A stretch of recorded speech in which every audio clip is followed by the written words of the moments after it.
Hi, everybody. Welcome to English Digest. I'm Tom. Hi, I'm Stephanie. And we're continuing to talk about making mistakes in the office, or at least making mistakes with orders. This does happen sometimes. Remember, last time we talked about Victoria Chen, who is calling AMC Technology's customer support department, and Roger was handling her complaint. Her company had ordered some keyboards there, laser projection keyboards, but there was an issue at the factory, so there was a delay in the shipment. She was upset. She thought that they should have been proactive and they should have told her all about it. Roger apologized and offered her a 10% discount on her next order, and in compensation for the inconvenience. So today we've got a similar situation. Someone is actually writing an email to a company, and they are complaining, of course, about a screw-up in their order. A mess up, yeah. So Tom is going to go ahead and pretend that he's involved with this. Jasper is a guy's name. Kind of an interesting name. I think Jasper's more British. But then we've got a Roger Ding who writes back at the end. So Tom's going to pretend he's both these people. Let's go ahead and read through day 2 of Unit 7. There's been a mistake.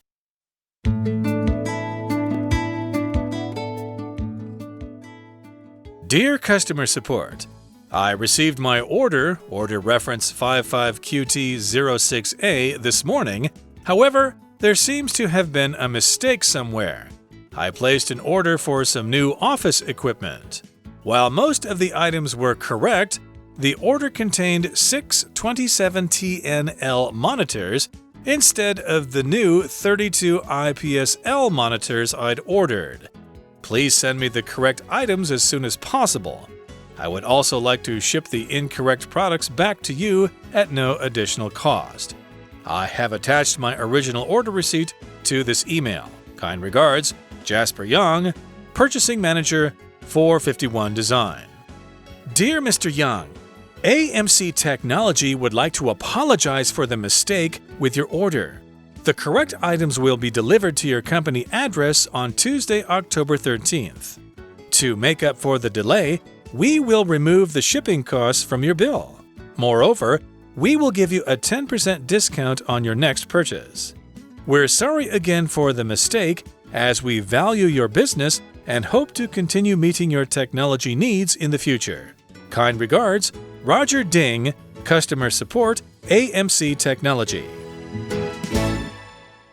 So there's been a mistake on this particular order, and we've got a guy, Jasper Young, who is the purchasing manager for 451 Design, that's the name of the company, and he is writing an email to customer support to find out what's going on.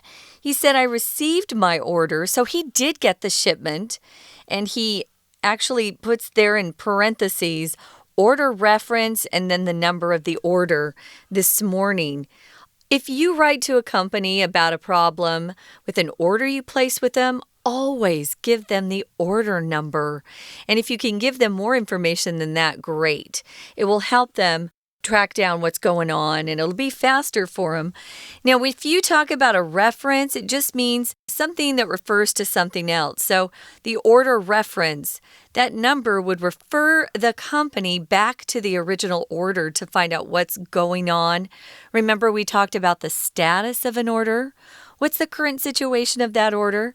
If they have the order reference or the order number, then they can look that up pretty quickly. Yep, reference. Also remember, if you're looking for a job in the future, it's a good idea to have references. People you know who can say you're a great person, that you're smart, that you're responsible and stuff like that. And you get those references by gathering them from your classes and knowing your professors and your teachers and stuff like that. You could also get those from employers. So that's why it's important to never quit a job if you're angry or anything, because you might need your boss as a future reference. Be as professional as you possibly can. But in this particular case, the reference is the number of the order. So again, as Stephanie said, they can look up this number in the computer and figure out where where this order is or what's wrong with it or what was it supposed to be, what it was supposed to be. So yes, indeed, that's the reference number. However, there seems to have been a mistake somewhere, okay? The order came in, but there seems to be a mistake. Let's find out what that mistake was. Jasper goes on to say, I placed an order for some new office equipment, and while most of the items were correct, the order contained 6 27TNL monitors instead of the new 32 IPS-L monitors I'd ordered. So basically, they sent the wrong monitors. They sent the old model and not the new model. Oh, dear. So, yeah, that's pretty important, especially with technology because it's changing all the time. If you order the old one, well, it might be slower. It might break down more easily. It may not be compatible with new software system upgrades and things like that. So, and indeed, you definitely want the latest products. Well, it says here, please send the correct items as soon as possible. That's what you would assume would happen. That's a mess, though. It means that customer actually has to find some way to repackage everything and get it shipped back. I have had companies that were really easy to work with, and if they sent me the wrong thing, they just said, keep it. We'll send you something else, which was easier because I hate returning things. It means you have to go to the post office, fill out paperwork, stand in line. It's kind of a mess. So they want the company to go ahead and send the correct items as soon as possible. And then he says, I would also like to ship the incorrect products back to you at no additional cost.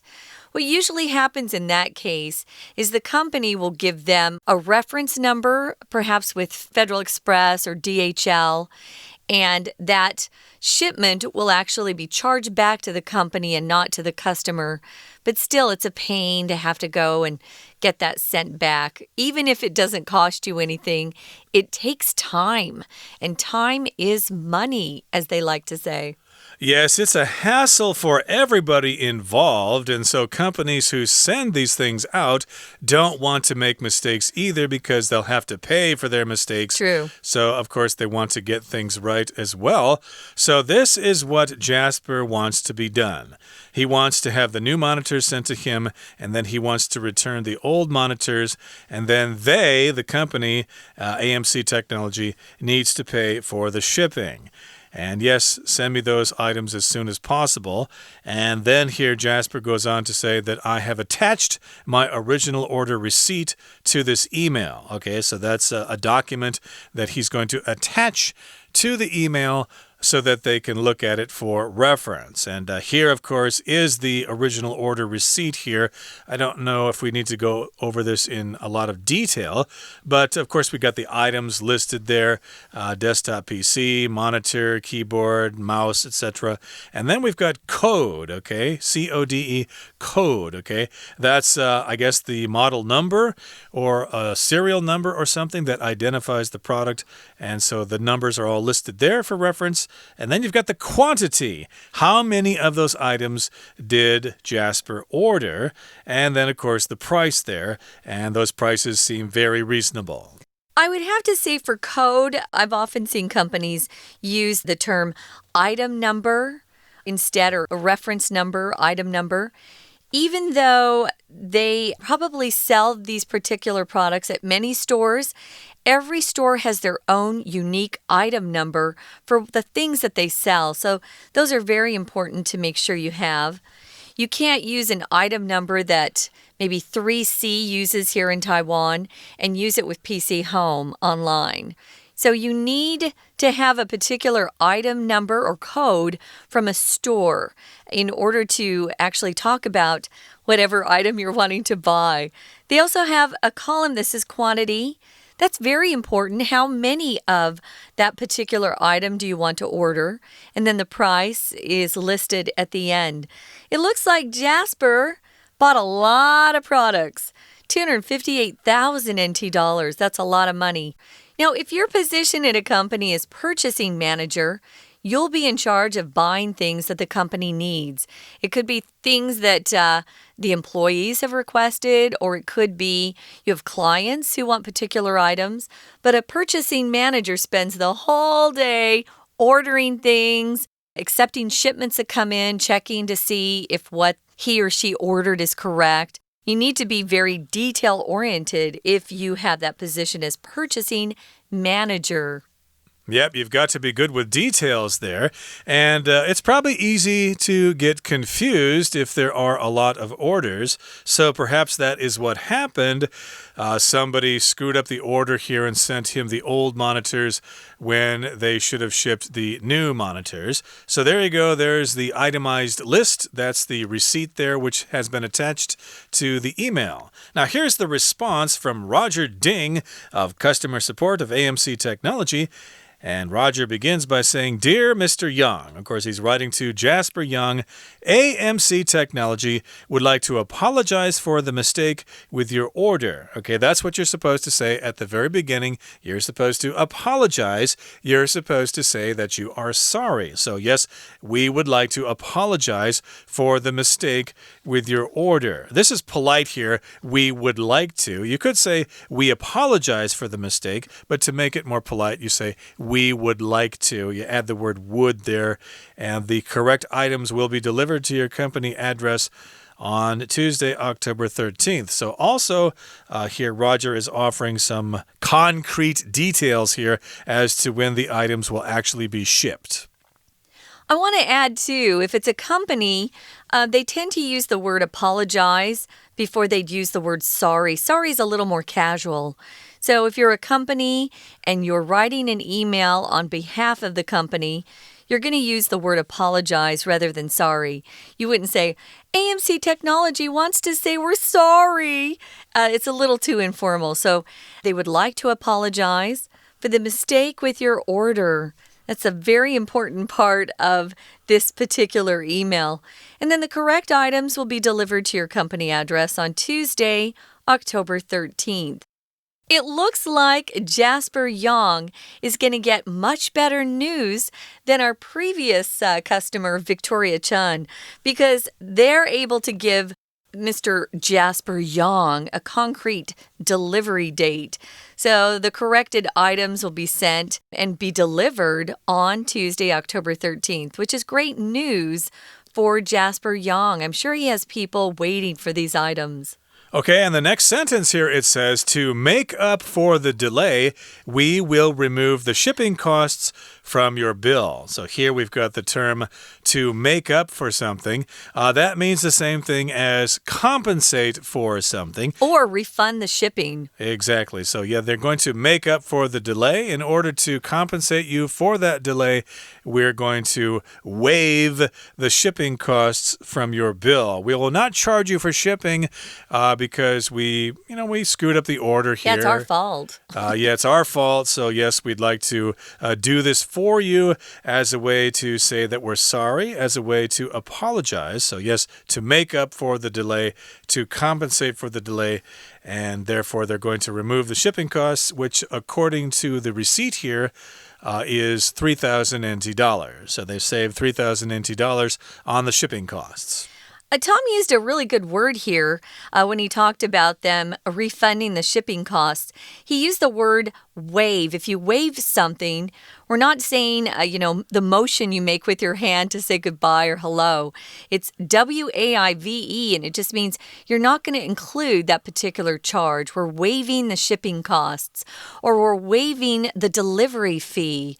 So you don't have to pay it. It's removed from whatever bill or receipt that you have. So that's good news. And then after they say they're going to make up for the delay by removing the shipping costs or waiving the shipping costs, it says, moreover, we'll give you a 10% discount on your next purchase. Moreover says, in addition to that, that's what that word means. We tend to use this only when we write, guys. If you're speaking and having a conversation, try not to use moreover. It's a little formal, I would say. So moreover, again, just means in addition to. And not just that, but we're going to do this too, is kind of the meaning of moreover. And I did want to mention that the word discount here is a noun, so we have to use give you a discount. So we're going to give you a discount of 10%. We're going to give you a 10% discount on your next purchase, okay? So the next time you buy something from us, we'll reduce 10% of the price. So yeah, if you buy an item that costs 10,000 NT dollars, then it's going to cost you what? 9,000 NT 9,000 NT dollars. Yes, that's a 10% discount there. That's a pretty good deal here. So here, Roger Ding again goes on to apologize. He says, we're sorry again for the mistake as we value your business and hope to continue meeting your technology needs in the future. Now, Stephanie did mention earlier that the word sorry is a little bit informal here, but of course, at the very beginning of the letter, you do use the word apologize. So later on in the letter, it will sound kind of repetitive if you use the word apologize again. So yeah, here it's okay to use the word sorry. We're sorry again for the mistake. And yes, indeed, we value your business. We're not screwing around here. We recognize your value as a customer, so we're going to do what we can to compensate you for this mistake. In English writing, we don't like to repeat words if we don't have to. So if you've used apologize at the beginning, like Tom said, then switch it up and use sorry at the end. It also sounds a lot more, I don't know, it sounds more friendly at the end, doesn't it, by saying that? Oh, we're sorry again for the mistake. Yeah, so hopefully Jasper Young is a satisfied customer after this. Right now, guys, we're going to listen to our Chinese teacher, and then we'll be back to look at these discussion questions and discuss them ourselves. 谢谢美语老师。Hello, my name is Shelby. 今天来检视出错订单以及道歉信。第一封信说明哪些错误 Dear Customer Support, 亲爱的客服部，我收到了我的订单 Order Reference 参考，证明 Reference Number 参考序号，取件或购物等的序号都是 Reference Number， 不过好像出错。第三句 I placed an order， 我下了订单，在订货的时候就是 place an order 或者是 make an order for something with somebody。例如说He placed an order for a new iPad Air with the Walmart. 他向 Walmart 下订一台新平板。下一句，虽然大多数都是对的，但来的订单中含了6个萤幕，那不是我订购的。The order contained 6 monitors. 动词 contain 包含，相当于 include。我们再介绍 contain 另外一个用法。加州大火肆虐，只有 10% 被控制。新闻报道就会用 10% contained 来表达。疫情肆虐无法控制 Zero pandemic contained. Instead of the new monitors, 而不是……这里当介系词，相当于 in place of the new monitors， 或者是语义上的 rather than。下一句，所以呢，请尽快寄正确的物件 as soon as possible。时间副词，尽快。越快越好，也常见呢被缩写成 ASAP。我也要会寄回不正确的物品，而且是 at no additional cost。additional 额外的 at cost 付出代价，买方呢不打算支付这额外的运费。我们还可以引申这个片语来做变化，例如说 at the cost of life 付出生命的代价，又或者 at any cost无论如何不惜任何牺牲。最后一句 I have attached my original order receipt to this email. 我将原订单附上。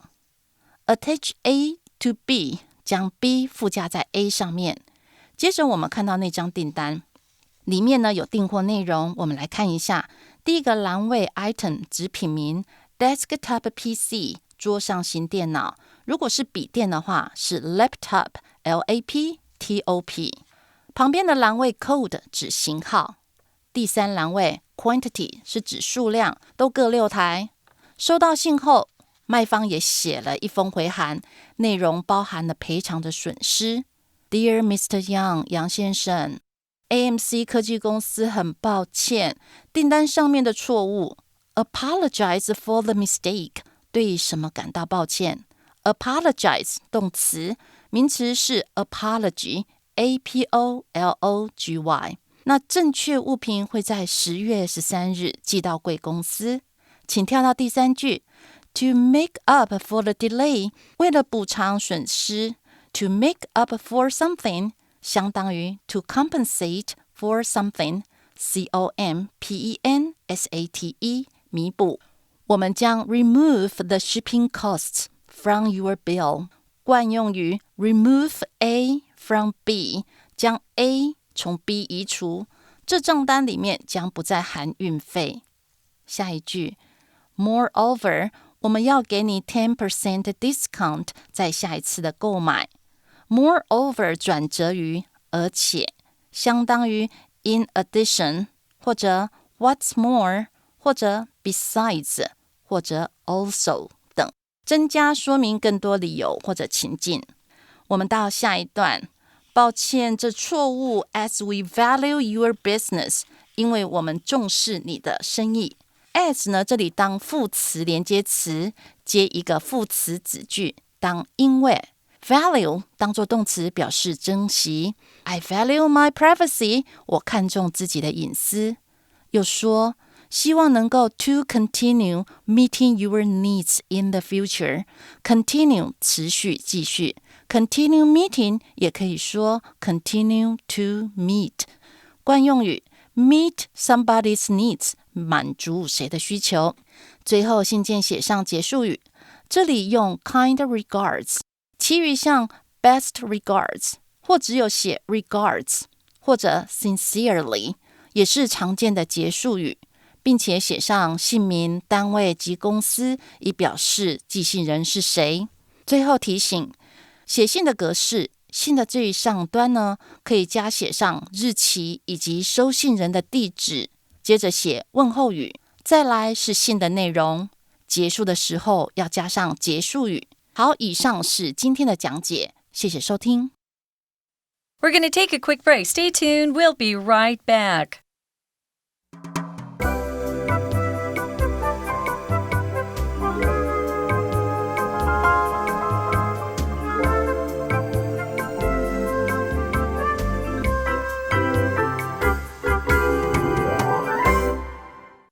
Okay, to finish off our lesson, we've got some discussion questions.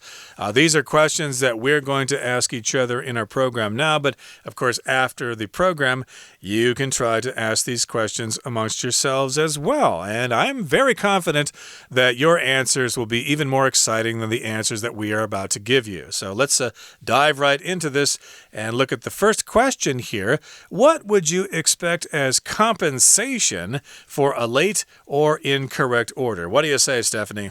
I've never been compensated for a late order. That would be nice.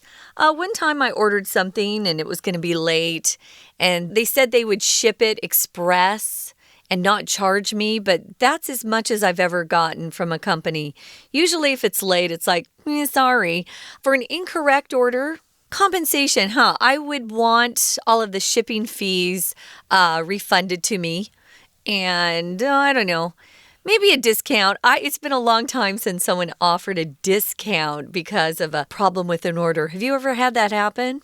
Not really. I think I explained last time that one time I did not get a CD in my order, and I just sent them an email about it, and they just sent me the CD later on. They didn't say, oh, we're so sorry that you did not receive the CD. We can compensate you by giving you a 10% discount on your next order. That did not happen. It was just a little CD that only cost like $300 NT or something like that. But, you might expect compensation if somebody screws up your order and you work for a big company and you're making a really big order with somebody, like, thousands of products or something, and they screw up the order. Yes, you're going to expect some compensation. This kind of reminds me of an incident when I was working at a gas station in my hometown. And, this old farmer came in with his empty gas cans, and he needed some diesel fuel because that's what he used plans to burn his heater at his house. Okay, it was in the middle of the winter, but we did not have any diesel fuel. It did not come in that weekend. And he was very upset. It's like, okay, now what am I supposed to do? I'm going to be sitting in a frozen house now because I don't have any diesel fuel for my heater. What are we supposed to do? Or what am I supposed to do? But, I didn't know what to do for him because his heater only uses diesel fuel. So all I could do is just say, sorry, this happens sometimes. I guess you'll just have to go stay with your uncle or something like that. Yeah, sometimes those things happen. Now, the second question is, if a company has been late or made mistakes with orders, would you buy from them again? For me, it depends on the company. If I really like the company, I, of course, am going to continue to buy from them. It would have to be a big, big, big mistake. But if I really like the company, and generally they never make mistakes or they always try to make up for the mistakes that do happen, I always go back to them. I don't think there's been a company where I thought, never again. There probably has been a company, but I can't really think of any right now. But yeah, it'd have to be a pretty big mistake for me to say, never again. Besides the fact, I tend to be loyal to companies I buy from. What about you, Tom? Indeed. And of course, they don't want to make mistakes. And of course, they value all their customers. But of course, sometimes if you're just a common, everyday, run-of-the-mill consumer and they screw up your order, sometimes you get the idea that, you're just a regular customer. We don't really care about you. You don't spend enough here, yeah. Exactly. So you might not even hear from them. And if you call back and say, I'm never going to buy anything from you again, they'll probably just laugh at you. They'll probably say, we don't care. We've got plenty of other customers. We don't need you. But I can't imagine somebody being so rude. And generally speaking, though, I think you're supposed to keep in mind that every customer should be considered your best customer. Try to treat everybody very nicely and very politely, and you should be able to make a lot of money in your business. I have to admit, though, with the companies that I spend more money with and I buy more of their things, they are very, very good to me in terms of customer service. So it does matter. Buying a lot of products versus one CD is going to get you different levels of customer service. That's just life. That's the way it is, indeed, and that's the way the business world works. And we hope that you can handle these kinds of situations in the future. Hopefully, no one will screw up your order or you will screw up somebody else's order. Okay, we don't want these things to happen. We wish you the best of luck in your future business career. Okay, that brings us to the end of our lesson for today. Thank you so much for joining us, and please join us again next time. From all of us here at English Digest, I'm Tom. I'm Stephanie. Goodbye. Bye.